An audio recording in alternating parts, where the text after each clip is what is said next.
respects and to lay to rest John Kingston, or Jack, as he was known to many. As you'll be aware, John passed away in hospital last Wednesday at the age of 71 after a short battle with a very cruel illness that was sadly to claim his life. May I commence this afternoon's service by extending my deepest sympathies to John's sister Anne and to Carly, who I'd like to refer to as John's granddaughter, or at least step-granddaughter. Such was the relationship that they had. Today we'll remember John with fondness. We'll reflect on the life that he lived. We'll share stories of his character, his interests, and most importantly, the influence that he had on those family and friends that he shared his life with. Above all, we will quietly celebrate John's life. Having held a very fruitful discussion with Anne, Ken and Carly about John's life last Thursday in preparation for today's service, I got the sense that John would not want us to be too sad for too long today. I also suspect that John would want today's funeral service to be more of an uplifting mood and service rather than something which was going to be too morbid or too dark. This afternoon's burial service undoubtedly be an emotional time and an experience for everybody that is here, particularly those closest to John. But this is where they must part and say their final goodbyes, which is the most difficult part of the whole process of laying a loved one to rest. But let go we must, as John's body had simply become too frail and too ill for him to stay with us on this earth. There is no question that the act of saying goodbye to somebody you deeply cared about is a very difficult and emotional thing to do. It is sad, it is heartbreaking, and will leave you with many questions, most of which you may never find the answers to.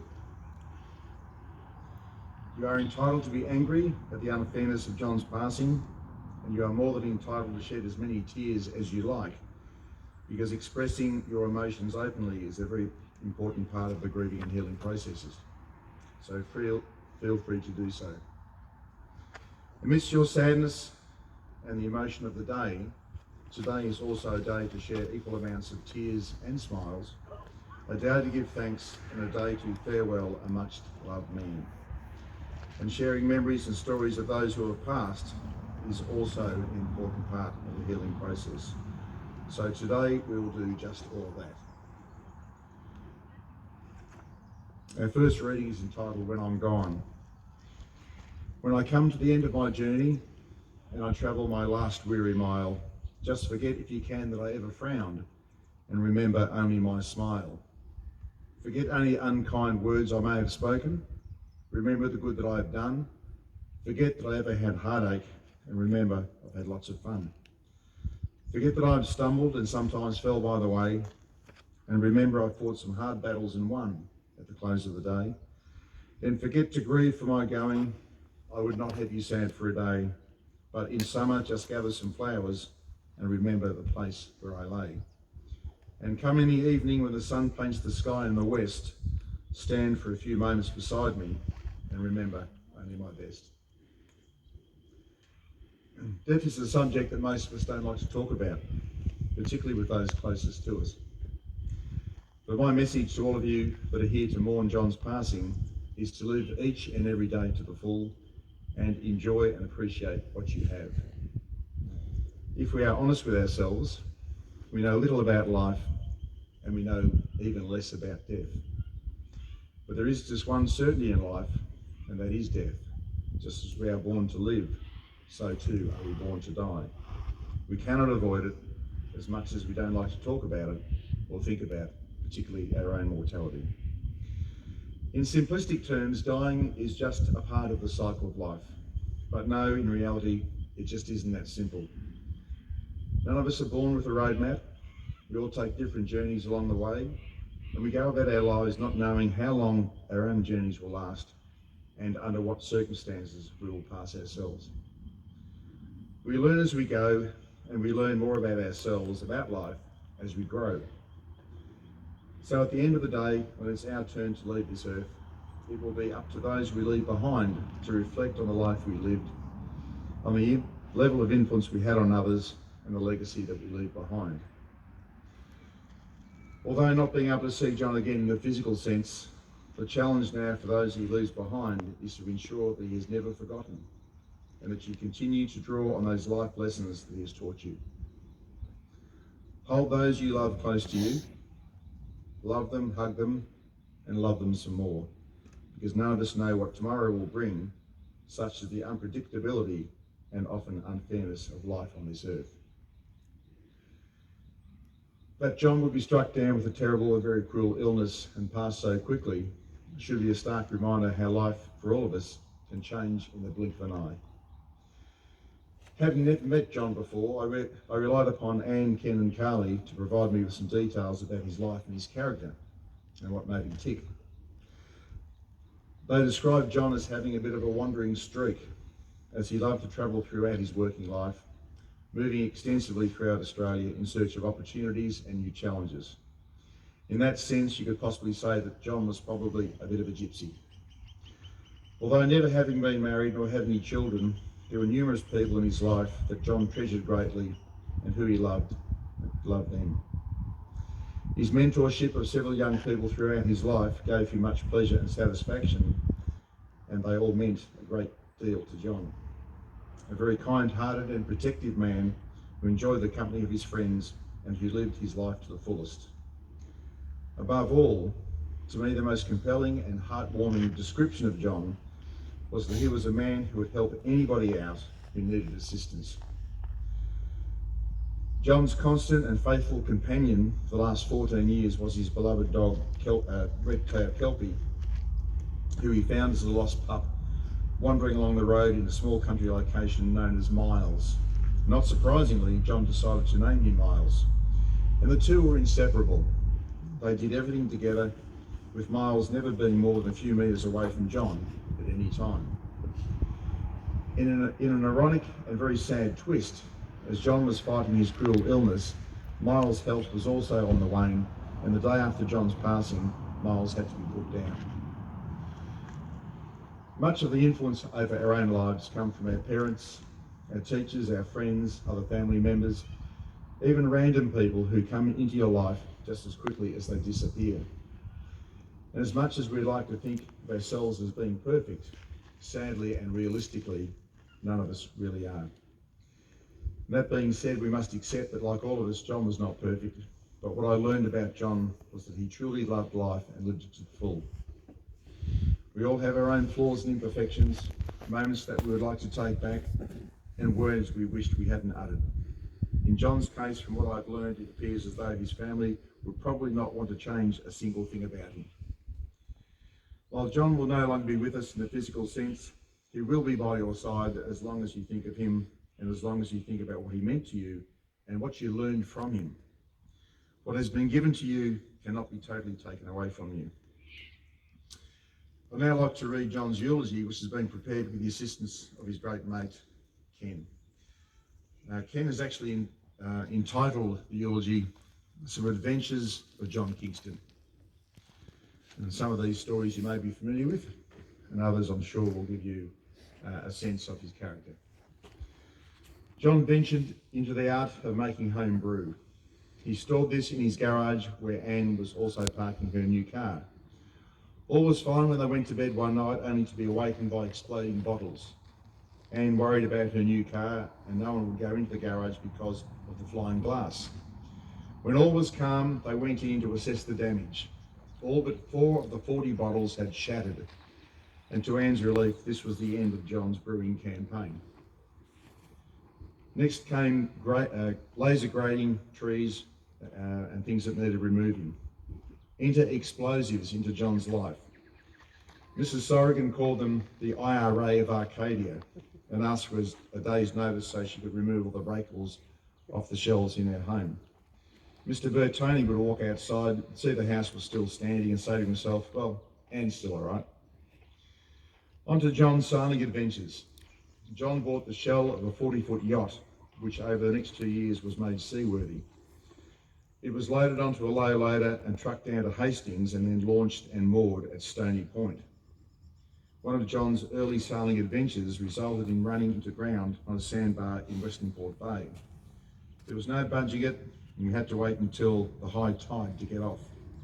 As a member of the Brighton Yacht Club, this is not a story he told often.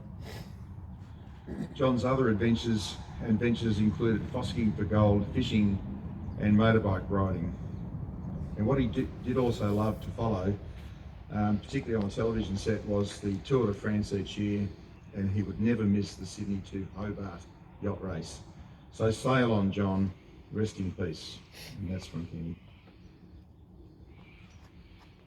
I'd now like to read some special words that have been prepared by some of those closest to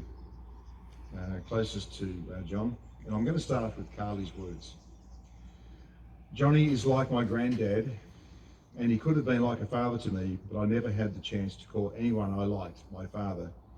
So I just adopted Johnny as my granddad, and the other way around, Johnny adopted me as his granddaughter. When we first met, I was terrified of him. I was shy, I was a tiny being and wary of others. After a bit of time, after he started to protect me from negative behaviour towards me and from others, we would hang out together, we'd go fishing, and when I got older, he taught me how to drive his old car. Over the years, we formed a granddaughter and granddad bond. From time to time, he'll get miles after me because I would always jump the fences at home after a day at school, and he only did it because he couldn't do it, and for a laugh. We laughed about it from time to time, and when we talked about when I was younger, Johnny always took in people when he saw that they needed him. That was one thing about Johnny. He is kind-hearted and caring. Even though he didn't have to do it, he still did.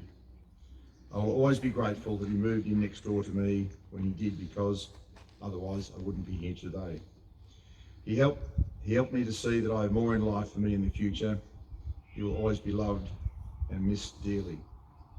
Johnny's last few days, he always said he was a lucky man because he had the greatest friends that he had met over the years, and he is grateful to have met them and had them in his life. Thanks every single one of you. He would like to thank his sister Anne for everything she did for him, even though it was not easy for her. Thank you so much, Carly. Listening to those words you've written, it's almost the epitome of a great mentor, and clearly you're very lucky to have John in your life. Message from Kelvin. Jono, you're going to be sadly missed. You are a bloody good mate and a great bloke to work with on the scrappers. Miss working with you, mate. Foot to the pedal to the floor on the scrappers. Love, Kelvin, Jen and family. And also from Ethan. Jono, thanks for teaching me everything a young fella needed to know growing up. You're an idol and a true friend right till the end. Once more, you and Dad will be together again, working and drinking in heaven, watching over us all. Forever missed, but never forgotten. Love always, Etho. I'd now like to ask Robert Klein to come forward, please, and share some memories that he has of John with everybody here this afternoon. Thank you, Rob.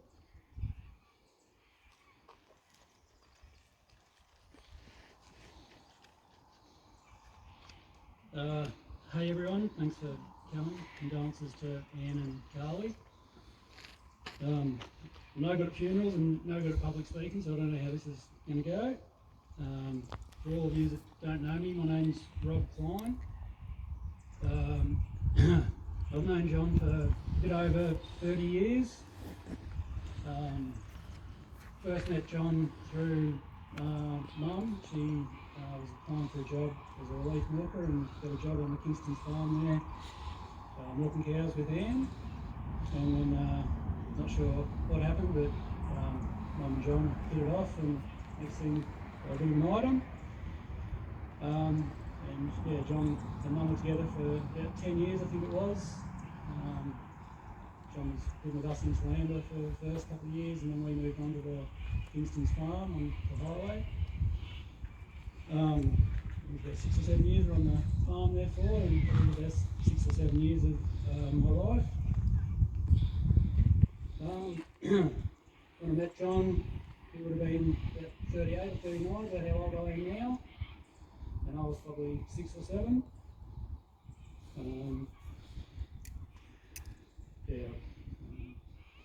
I thought I'd just probably say a few words just to describe how John was to me. I always remember John for he was a unique person. He always had his a bit of a seated, sort of relaxed stance, or he'd be leaning on a shovel. Had a few quirky one-liners and words that he'd use that will always remind me of him. Struth, blimey, knock me over with a feather, just a few of them.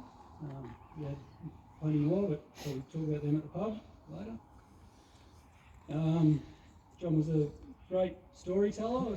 I'll just go through a few of his strengths and things that were really good about him. He was a great storyteller. He loved to have a few beers and tell a story. You never knew. Sometimes you weren't sure if they were 100% true or not, but you'd usually hear the same story from someone else a few years later and find out that he was actually telling the truth, but they were pretty full on some of the stories. What else? He had a great work ethic, which he instilled in us kids, in myself and the two sisters, Kay and Barb. He was passionate about everything he done, whether it be irrigating a paddock or scraping or doing whatever. He didn't do it as a job. He done it as a passion. He loved doing stuff. He was a really patient bloke, and never got flustered. I wrote this down, and then I thought there's one exception that did sort of seem to get couldn't handle, and that was Chooks. I remember that he used to come out some mornings when we were living on the farm, and we had quite a few chooks, free-range chooks. They were absolutely everywhere. And where there's chooks, there's roosters, and in the morning they'd all crow and carry on. He'd come out and poke his head out of the annex and find a rooster and shuffle off, catch it, and swing it around his head and launch it over the machinery shed. And then one day all the water started tasting funny out of the tap, and we realised that the lid was off the tank, and he'd actually launched a rooster and landed in the tank. But being the clever man that he was, he didn't stop throwing roosters, he just put the lid on the tank. Another great quality John had, he didn't judge people. He didn't care who you were or what you looked like or how you were brought up or anything at all. He'd take anyone under his wing, and he just wanted to help people out and make people better. He's a trustworthy, loyal bloke. You couldn't ask for a better father or mentor or mate. He was a tinkerer and a problem solver. He was never scared to get in a sticky situation because he knew he could always find his way out of it. And like has been said, he enjoyed having fun, motorbike riding, fishing, anything to do with boats. He was up for it. I'm sure you'll love it here, being close to the river and close to the Slamber pub. On that note, he loved having a beer, so I stopped talking so he can get off to the lake after this and have a beer in his memory. See you, John. Gonna miss you, mate.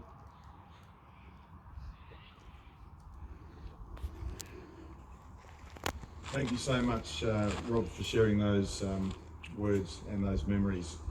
And quite clearly, even though John didn't have his own children, he certainly had an influence on so many people.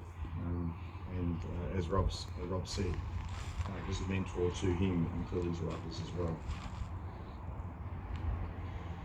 So when we are weary and in need of strength, when we are lost and sick at heart, we remember John. When we have a joy we crave to share, when we have decisions that are difficult to make, when we have achievements that are based on his, we remember John. At the blowing of the wind and in the chill of winter, at the opening of the buds and in the rebirth of spring, we remember John. At the blueness of the skies and in the warmth of summer, at the rustling of the leaves and in the beauty of the autumn, we remember John. At the rising of the sun and at its setting, we remember John.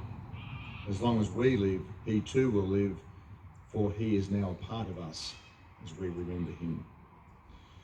Ladies and gentlemen, we're now going to pause for a period of reflection while we play a very special song. And I'd like you to use this time while the song is played to reflect on John's life, the influence he had on your own lives, stories, the quirky things he did or said, and hopefully some of these memories will bring a smile to your faces. So please enjoy the song You Raised Me Up in John's honour.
When troubles come and my heart burden be, then I am still and wait here in the silence till you come and sit a while with me. You raise me up so I can stand on mountains. You raise me up to walk on stormy seas. I am strong when I am on your shoulders.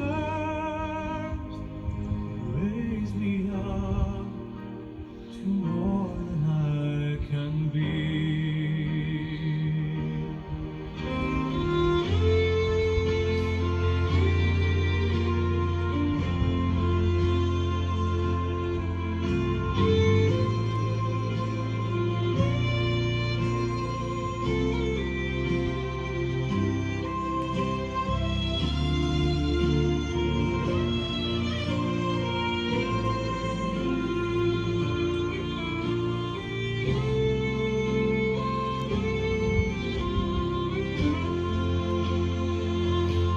You raise me up so I can stand on mountains.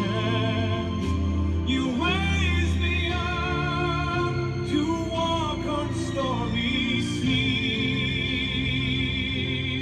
I am strong when I am on your shoulders. You raise me up to more than I can be.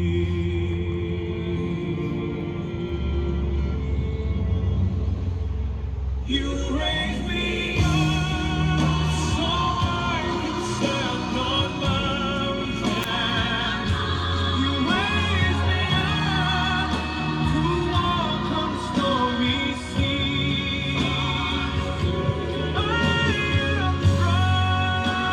I am strong when I am on your shoulders. Raise me up to more than I can be. You raise me up so I can stand on mountains.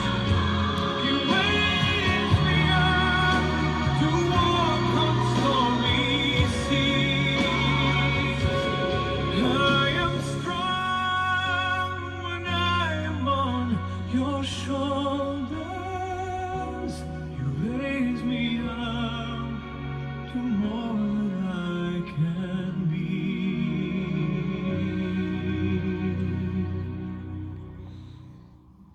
You raise me up to more than I can be.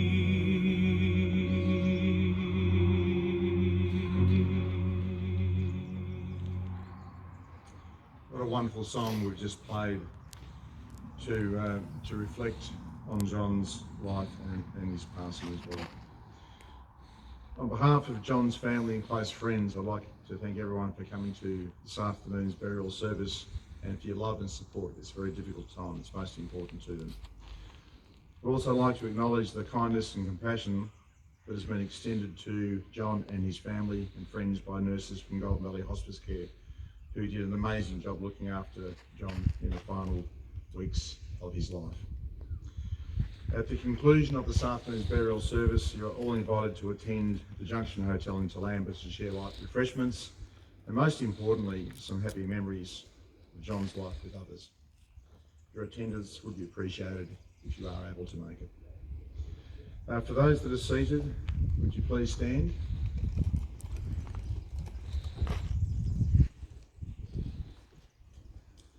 I'd now like to deliver the Lord's Prayer, and if you feel comfortable doing so, please join me. Our Father who art in heaven, hallowed be thy name. Thy kingdom come, thy will be done on earth as it is in heaven. Give us this day our daily bread, and forgive us our trespasses, as we forgive those who trespass against us. And lead us not into temptation, but deliver us from evil. For thine is the kingdom, the power and the glory, forever and ever. Amen. Thank you. Would you please remain standing? You can all feel cheated that John has been taken away from us, but the reality is that none of us are put on this earth to live forever. And although you may not be able to see John again in the physical sense, the challenge now for those he leaves behind is to ensure that he is never forgotten and you continue his legacy and draw on those life lessons that he taught you. John, your journey is now over as we commence to commit your body to the earth, returning it from where it came. You'll now live in eternity, your life's work now complete. We give thanks for John's life, and we commit to continuing his traditions and values and living our own lives as he would want us to do. We will keep him close in our hearts and be guided by his memory.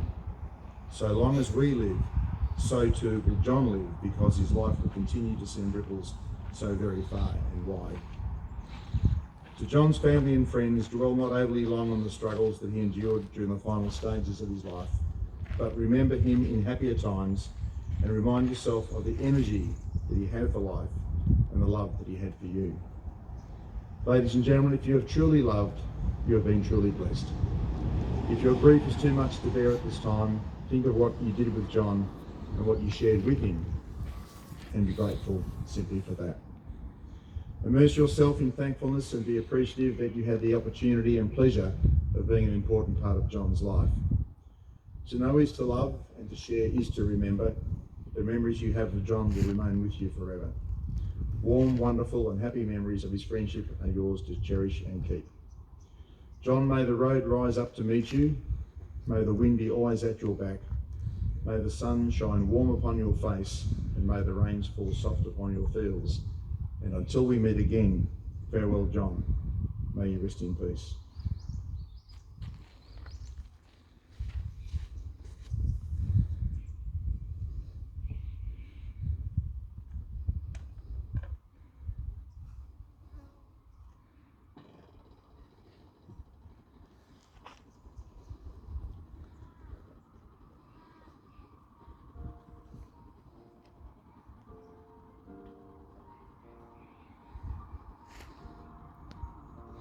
It's been a long day without you, my friend. And I'll tell you all about it when I see you again. We've come a long way from where we began. Oh, I'll tell you all about it when I see you again. When I see you again. Why'd you have to leave so soon? Why'd you have to go? Why'd you have to leave me?